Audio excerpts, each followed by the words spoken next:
Welcome to Stand Up for Doctors. I'm your host, Kim Downey. Thank you very much for joining us. This channel is dedicated to amplifying the voices of doctors, other healthcare professionals, and patients as they share their unique struggles, triumphs, and passions. My mission is to build connection and create advocacy for healthy doctors, driving positive change that benefits both doctors and patients.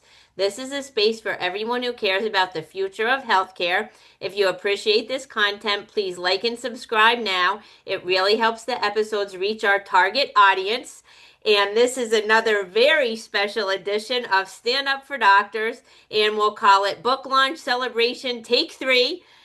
Featuring the rest of the authors from our collaborative book, White Coats, Courageous Hearts, True Stories of Doctors Reclaiming Their Humanity in a System That Challenges It. And I would like to welcome Dr. Michael Hersh, Dr. Adam Harrison, Dr. Stephen Lewellis, and Dr. Don Sears. Thanks for joining us today, my friends. You're welcome. Super excited to be here. This is such a good And I'm reunion. excited. I'm super excited to see all of you, as you can tell. And we'll have an opportunity to hear from each of you speaking to your chapters in our book. Before we get to the book, I'll offer each of you an opportunity now to very briefly introduce yourselves, sharing what you'd most like our audience to know about you. Adam, would you like to go first? Oh gosh, okay, no pressure. I'm a British doctor. I live in New Zealand, married to a maxillofacial surgeon. We have two young daughters, and I am a kind of former family physician, medical director, and now kind of coach, trainer, and with a very strong interest in men's health and wellness. Charity trustee. Just do lots of different things. It's very cool. But I was experienced a lot of workplace bullying when I was a junior doctor, and that's why my chapter is on workplace bullying. So I'll pass on to someone else. Well, thank you, Adam. And I love this new focus on men's health. And we will have to talk about that and see how I can further your mission. That's dear to my heart for numerous reasons. So thank you for that critical work that you're doing. And next, I want to hear from Stephen. Stephen, I don't think we've had a conversation in like so long. So maybe it was after our 𝗘𝗱𝗵𝗶𝗶𝗄𝐿 podcast when you called me on the phone. So that was probably. maybe like 2 summers ago, right? So I remember where I was sitting when we had that guy. I was in a parking lot right outside of a coffee shop I used to work in a lot. So yeah, it's been a long time. Well, I've missed you. So tell us a bit. What are you up to these days, Stephen? Well, thanks, Kim, for having all of us. It's good to see this very special crew here. You're not alone in not having talked to me in a while. I want to say what's up to Adam, and that I am still here. I am a dermatologist. I'm an American doctor. I kind of like how that sounds. I'm not a British doctor, but I am a dermatologist, and I own a practice called 𝗪𝗶𝗶 Dermatology. I'm the medical director of a aesthetics clinic called 𝗪𝗓𝗄𝑖𝑡𝑖𝑜NS Medical Aesthetics, and I have a podcast called 𝗪𝗶𝗶 Dermatology as well. I am notoriously terrible at responding to text messages and phone calls and emails and every type of medium that people try to reach me at who care about me. And I feel bad about that on a daily basis. And I am really glad for things like this that force me to see people I really care about and connect with them. And I imagine other people can empathize with that. The chapter I was lucky enough to contribute was all about physicians' stories and sharing their stories and the importance of that in our own journeys and our patients' journeys. And it's something I really care about, and it's the reason that I have a podcast. But ironically, it's also something I really struggle with in my life, clearly, because of the communication issues that I just talked about. So interesting dynamic working there. But I'm also at a point in my life where I just have way too many balls in the air and not enough people on my team helping me yet, and that's a problem I'm actively working through. But glad to be here, and thanks for letting me contribute. Well, we're thrilled to see you, and we love you, and we accept all of those things, and we know that you're doing your best. So thank you for coming. And Dawn, I know that you're in and out with internet issues. So while you're on, tell us a little about what's going on with you. Thank you so much, Kim. Thanks for getting us all together and for me getting to hang out with some of my favorite people. Adam, who I've, been coaching with since the very beginning of my coaching journey. And of course, Michael, who's also a gastroenterologist, and then Stephen, who we've spoken about how to get the men going just like the women. So my passion is to stop the hemorrhaging of women physicians from healthcare. And my chapter is about one of the big challenges of being a woman physician, which is 85% of us also are mamas. And I'm a mom of a special needs kiddo. And Kim knows all too well, as she's been a physical therapist working with kids like my child. So what it's like being on both sides of the table. So giving us permission to care for ourselves and those in our family.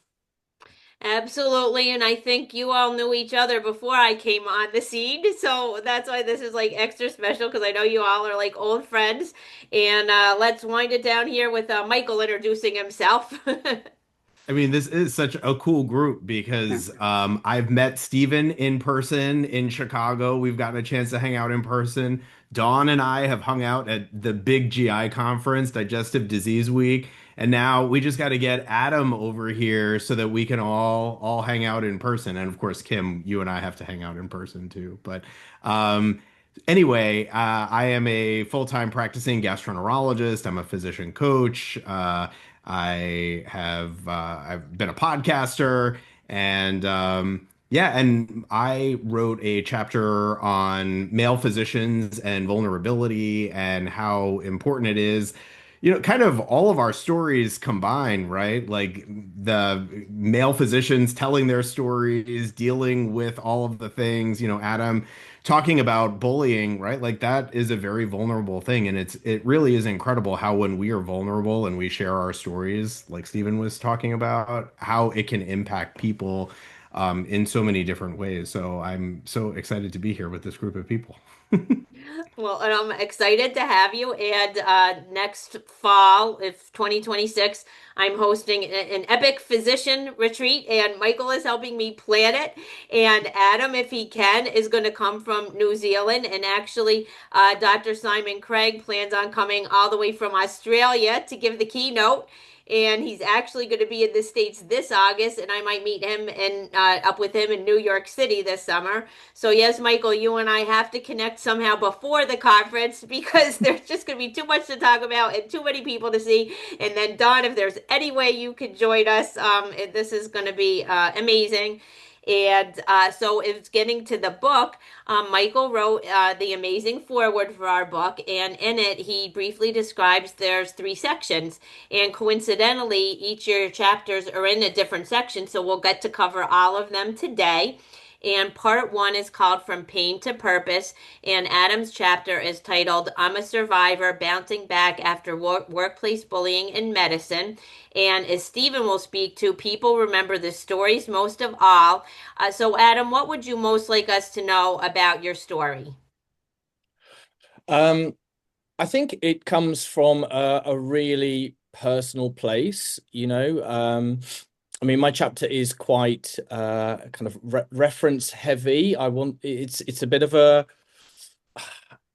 fluffy topic, if you like. Workplace bullying is not something that has had a lot of research and studies around it. And I didn't want it to be all anecdotal, but there's quite a lot of data in there from different sources, British and American. And it's kind of interwoven with my own experiences, I mean, essentially, and I am merely the conduit, if you like, because we've all, like, everyone in this Zoom room now has experienced workplace bullying in healthcare. So yourself in physical therapy and the 4 of us in medicine. Absolutely, no chance that you guys in the States, when you were interns and residents, didn't experience pimping and all that kind of stuff, and certainly, I was taught, if you like, by ritual humiliation at the bedside, by older consultants. That's the British term for attendings, who didn't really know any better. But then as my career progressed, it just carried on, and I did surgical training for about 4 years. And every job that I did, I experienced some form of workplace bullying, whether it was, overt or covert. And then I thought, I wanted to move into family medicine because I wanted a bit more autonomy. I wanted more breadth in my practice. And I kind of really naively thought that family physicians are kind of like lovely, touchy-feely bunch of people, and it wouldn't be a problem there. And oh my goodness, how wrong I was, So especially in the UK with the family medicine model, there is that small businesses owned by the doctors themselves. So they're kind of entrepreneurial owners of small to medium businesses, and they're pretty cutthroat actually. And I was definitely on the receiving end of a lot of what I would call mistreatment. But I mean, for me, the mantra of my workplace bullying advocacy over the years has maintained the same, has been the same, which is, that you're not alone, and there's, no reason to blame yourself and feel ashamed, because, I just felt that when I kind of came out and announced, that I had been on the receiving end of this, I just wanted it to be for people to know, for fellow physicians to know that they weren't alone. And if they weren't ready to speak up, that's totally fine. But at least that they could realize there's someone out there in their profession that is, kind of acknowledging, admitting, sharing, putting a name to it, validating the experiences that they've had. And that's really what I have always wanted to do. And I think what this chapter does, as Stephen talks about sharing stories and that being so important, and that I've been very open from day one about it, because I've always just thought, if not me, then who? I don't. I want there to be someone that people can kind of like look and go, okay, even if it's only Adam's the only other person in the whole of the medical world, which I totally am not, then at least I am not alone, and that people are not exactly beating my door down to come and tell me their stories, but I'm there if they need me. If anyone wants to speak to someone who's been through a lot of that kind of nonsense and survived, in the words of Destiny's Child, deliberate. Yeah, so that's kind of it in a nutshell. Is that okay? That's fantastic. Not your story, right? That's horrible. But thank you so much for sharing. I just can't wait to give you a big hug someday in person, because I'm just so sorry for what all of you have been through. And I've also heard, horrific stories from residencies, when you're just trying to learn and be supported, and sometimes it's the exact opposite, and we have to change the culture of medicine, but your work is critical in sharing, and each of you have done that. And I say so many times, every time a doctor shares their story, another doctor feels less alone, and I say that in the book. So each of you are helping your colleagues, and then I think it helps you heal too, right, when you share your story. So thank you so much. I really appreciate all the work that you're doing, Adam. And moving on to part 2 of our book, it's titled Unique Roles, Shared Challenges. And Dawn and Michael's chapters are both in this section. And Dawn's title is Delayed, Navigating Motherhood and Medicine. So Dawn, tell us how you decided to write about that. Yeah, thanks so much, Kim. You're exactly right. I had no idea how much healing I needed to do through the work of writing, and it's so therapeutic. And I always counsel my clients and the people I'm working with, whether it's trainees or whoever, that how journaling makes all the difference. Anyway, so thank you for letting me share this story. Through it, I called it Delayed because I had a child who was delayed. Okay, she's delayed. Let's catch her up. Where's the book? What are the 3 steps I need to do? I know how to do things, and just give me the rule book. And what do you mean she's never going to catch up? No, you don't understand. I've done everything right. And so for my 3rd child to be delayed was an eye opener, because I thought I had raised my other 2 children and taught them lots. And then I realized, oh, well, all I did was document lots. I didn't actually teach them anything. And so I came to the revelation that we give away our 20s and our 30s to medicine, to care for everyone else. And so in the back of our minds, we think that this is insurance against us or our families ever having medical suffering. And I was like, wait, I got the wrong end of the deal. What do you mean I'm getting having my little child get hospitalized every 6 months for the first 10 years of her life? What do you mean we're doing more and more IVs? What do you mean nobody has an answer? What do you mean you're doing all this extra therapy? So it was reflecting on that journey and doing it all during the same time as, leading a division and mentoring others and raising 2 other kids, and then giving myself grace on the other side of, yeah, I'm blessed I didn't become an alcoholic, because so many women, it's normalized to go to alcohol as your decompression and just have a glass of wine in the evening. So this also gave me an opportunity to talk about that. And as a hepatologist, getting rid of the normalization of alcohol use among women and among mothers. So just giving a voice and a venue for a short chapter that addressed multiple things, whether it's our childhood of how we see the world, whether it's the experience of going through medical training, our expectations of being a parent. But at the end of the day, giving myself permission to be human and giving my colleagues permission to be human. And as we already mentioned a couple of times, we're just doing the best we can. So thank you, Kim, for giving this venue so that we can give each other permission. And that was my goal. You're welcome, Dawn, and there's so much to unpack in your chapter, and you did such a beautiful job, and I can identify with some of it on, many different levels, so I appreciate you sharing that. Thank you so much. And our other chapter in part 2 is Michael's, which is Breaking the Silence, Male Physicians' Vulnerability and the Power of Boundaries. Michael, tell us a story. Well, I think it's also just fascinating the interplay, and I covered this a little bit in the forward, right? These are individual stories, and they are so interconnected because we learn so much from each other, and we see ourselves in other people's stories. And all of the sharing, all of these stories require us to lean into vulnerability. And I think in general, our culture, we are socialized not to be vulnerable. But in medicine in particular, oh my goodness, you are just not supposed to never let them see you sweat, right? You're always supposed to have a coat of armor on and never actually reveal all of the things that are going on. And we're all experiencing these things. And it may not look exactly the same, and it may not be exactly the same story, but our stories resonate with each other in these very deep ways. In order to share them, though, we have to be willing to be a little bit vulnerable. And I think for me, that has been one of the biggest challenges of my journey. It's the one thing that I did not want as a coachee who was receiving coaching. It was the one thing I didn't want to do. It's also probably singularly the thing that impacted my life the most was allowing myself to be vulnerable, to be seen, to stop hiding in all of the ways.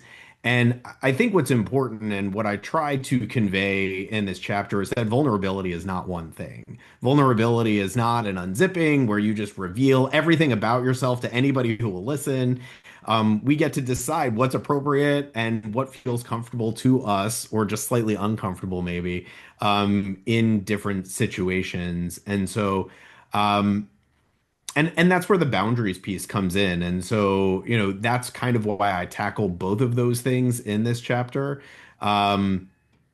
because they're both so important. Stephen was talking at the beginning about, having boundaries about where he uses his time. And I think that it's super important.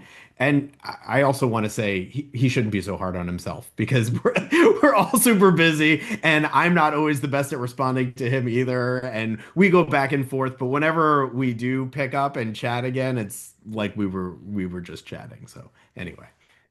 I love that. Thanks for sharing, Michael, and I agree. And so part 3 is reimagining medicine together. And Stephen does such a fantastic job of bringing it all home, with our final chapter, which is titled Sometimes a Person Needs a Story More Than Food, The Power of Storytelling. So tell us a story, Stephen. Thanks, Kim. Uh, just reflecting on what you all have said so far, that was the mission of the chapter I was fortunate enough to be able to share, is that the power of allowing ourselves to share our story and knowing that you're not alone. Even when we see a patient with the most complex, mysterious thing, they're not alone either. And there's probably a support group out there for them, and there's a Reddit thread, and there's way more people struggling with these very specific things, no matter how unique they feel. And the allowing ourselves to realize that, and then once you share yourself, then you become connected to this other group of people who have done the same thing, and you also invite other people to do that. I look at that both within medicine and with being a doctor, as well as leading a team and owning a business and running a business. You need to do that with your employees too, and your team. If you are setting that example, then you will invite them to share of themselves if you're spearheading that and leading by example in that way. And so it works in all facets of life. And you can also read the piece very cynically and just say, if you just adhere to these things, you're an independent physician, you're gonna do well in business too, because patients are being underserved in terms of finding doctors who will listen to them and be interested in their story. And it's often because they just don't have time. It's a systems problem. It's not a doctor problem specifically. But if you realize that and open yourself up to that, you'll find that patients will constantly say things like, "I'm so glad I found you. I haven't yet had an experience like this where a doctor actually listened to me," or "You're one of these only two things, and let me tell you about this other one where a doctor did that." So that's an important part about it as well. And the thing that tied the whole chapter together was that, and I don't have the quote in front of me, but that book, Crow and Weasel, was just something from my childhood that I have such a vivid memory of my dad reading to me, and mostly because of the illustrations. But there was a very key part in that about how the importance of sharing stories and using them, and how stories are like food for some people, and sometimes you don't know how much someone needs a story for survival. Knowing Kim's work and her relationship to physician suicide and that epidemic, all of that, it just felt very right and appropriate to me to use that story and that quote as an anchor point for the chapter. Well, thank you. There's so many layers to that. And actually today would have been my doctor's 63rd birthday. Yeah. So anyway, so happy birthday to him. Yeah. Yeah, so there's so many layers to what you're saying in stories, and it's doctors telling stories, patients telling stories, right? Patients listening to doctors, doctors listening to patients. So you're just so right. There's so many layers to that. And Michael, in writing our foreword, you got to read the book ahead of time. So I was wondering if you have any questions or comments for our other guests. On the spot. Love it. Okay. You're practically my co-host. I've had you on so many times, so I was going to let you go for it. Well, so I guess I'll ask Adam about when you talk about kind of bullying and the experience and kind of where do you go from, like, what do you recommend to people who are experiencing it in real time, and like how to manage and what to do?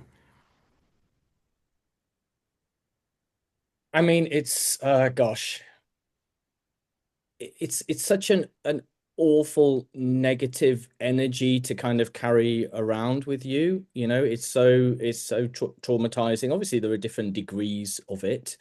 But even this, the so-called sort of minor or mild forms are merely, one of those examples of things that can cause death by 1,000 cuts. So they don't need to be, huge, life-altering events. But I think it's just the weight of it, the shame you feel as a physician, with the perfectionism that runs through us. Like I'm doing everything perfectly. Why am I being criticized? And just kind of the it's just unbearable to kind of hold on to it. It's kind of like gnaws away at you. So I would say the first thing is, like it happens, like just realize it happens and it's happening to you. So just acknowledge it and admit it. I think Kim and I have spoken about this a lot. Like you really have to just kind of accept it, face that it's there, and then you can start to process it. But I mean, I would say don't be afraid to share it, because you're not the only one. All of us in this room have experienced it. And most of our colleagues will be very sympathetic and can be empathetic because they've experienced it as well. So we are, without, I talk about the hospital corridor walk, because some of the stats are absolutely appalling depending on studies that you see. But there was this JAMA article from like 1990 or the early 90s that kind of put it up there from when you're a med student in the States up until you become an attending, that 9 out of 10 people along that journey at some point will have experienced some kind of workplace bullying. So you walk along the hospital corridor, and for every nine people that you pass, because you're one of the 10, but for every 9, 8 of those people will have experienced it. So we almost have a ready-made peer support group within the profession. So just accept that it is so prevalent. Admit that it's happening to you. Show yourself some kindness and compassion. Don't blame yourself, and reach out to your peers and speak to them, because they will be able to help you, and they will want to help you, and they will want to share their story. Yeah, well, thank you, Adam. That was so beautifully said. And anyone on this call, I know for a fact, or any of the authors of this book would be willing to listen and talk with you. And another great thing is the last page of each chapter, there's like a QR code, so you can very easily get in touch with any of the authors. And it's just so important, again, to share our stories and to be there for each other. And we have Dawn back. Michael, do you have a question or comment about for Dawn's chapter? On the spot again. Well, Dawn and I have had an opportunity to talk prior to this. And one of my favorite things that she had said in that conversation was about writing notes, right? And what did you say? You said it was it was something along the lines of a Right. B- note gets you dinner with your family. It was right.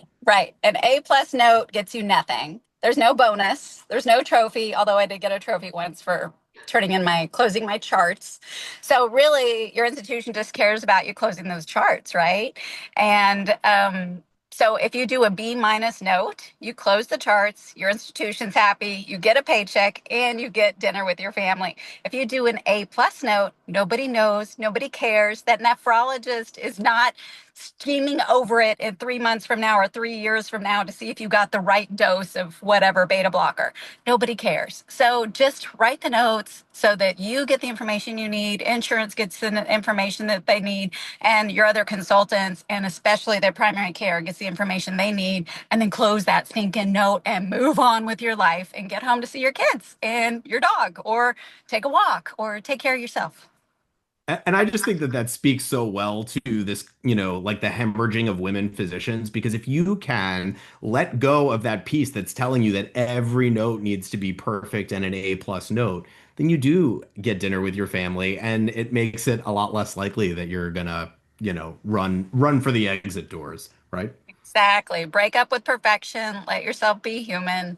That's, at the end of the day, how we're going to survive all of this, whether it's bullying, whether it is fear, shame, or feeling like you're the only in whatever group you're in. That's what's going to get us through. So thanks.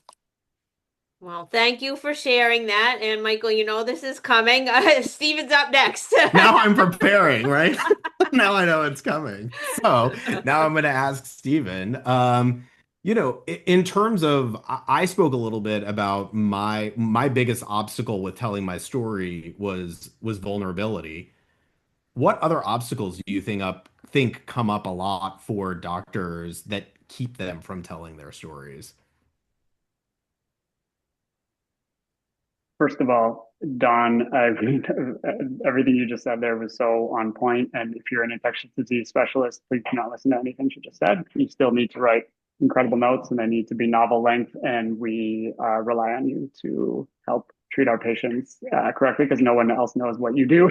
So everyone else can can adhere to Don's advice, but if you're an ID, you cannot. So that, but to Michael's question, the other barriers, I think, are just not enough damn time. People get big lives, right? Things add up, and it's easier to just go through the motions rather than take the time to do the work that is going to require short-term sacrifice for long-term happiness or gain or whatever you want to call it. You have to sit in the discomfort of whatever your current situation is until the discomfort that you perceive of whatever you need to do to change it outweighs that. And that's been said by a lot of different people, but that is a very common model for how we eventually get over certain humps and make certain breakthroughs. So that, yeah, just the day to day is a big blockade that I'm experiencing that in my own business right now. It's working in your business versus on your business. There's just I'm a glorified technician right now. I'm not a business. I'm not an entrepreneur. I'm a glorified technician. I'm aspiring to be a business owner, an entrepreneur, because it's hard to extract yourself from that day to day. And I have very high standards for my patients too. So I'm a glorified, very good technician, and my patients expect that of me. So that's one major barrier. I think certainly not being aware of the outlets that there are, or some people just don't have exposure to these groups. So the more people who are speaking out, the more they invite others in to do that. And I often say on my podcast that I use my podcast as a filter, and partly as a filter. I want people who might be a patient of mine eventually to be able to say, okay, I've listened to him for a while now, and I like what he's selling. And also people who are going to not like me for any reason.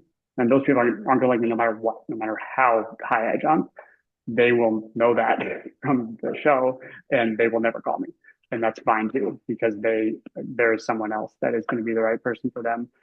So having that, the more people speak out, not everyone's going to connect with my story. Not everyone's going to connect with Kim's or Don's or Michael's or Adam's, but someone else they will connect with. And the more people we have doing that, the more likelihood that everyone else will have someone to specifically be like, yep, that's my person. That's going to give me the courage to share mine or whatever it is. So I think those are yet not enough of, and it's becoming much better in terms of having more examples. And then just the barricades of daily life. Things go by. It's really easy to just keep doing your day to day because it just needs to get done. I'll just briefly piggyback on what Stephen is saying, and then Kim, I know you have to wrap up. But also, one of the other obstacles is thinking like, I have to tell my story, right? Like Stephen has a podcast. He goes out and tells a story on his podcast. And, that's true. You can tell your story on a podcast or in a blog post, or you can tell your story to your best friend, or you can tell your story to yourself by writing in a journal, right? So telling your story. Dog. Yeah. Exactly. So it can look however you want it to look. Telling your point. story is allowing yourself to be heard in whatever way feels comfortable for you. I'll pass it back to you, Kim. Well, thank you, Michael. I think that's the perfect way to end it, and I wish we could stay on for another hour. But I'd just like to offer you all the opportunity to send me any links that you want me to put in the show notes, how our listeners can get in touch with you. And everyone, go get yourself. It's available on Kindle or paperback version on Amazon. And to hear the rest of these stories from these fantastic physicians that I just feel so honored to know. You're in my heart all of the time.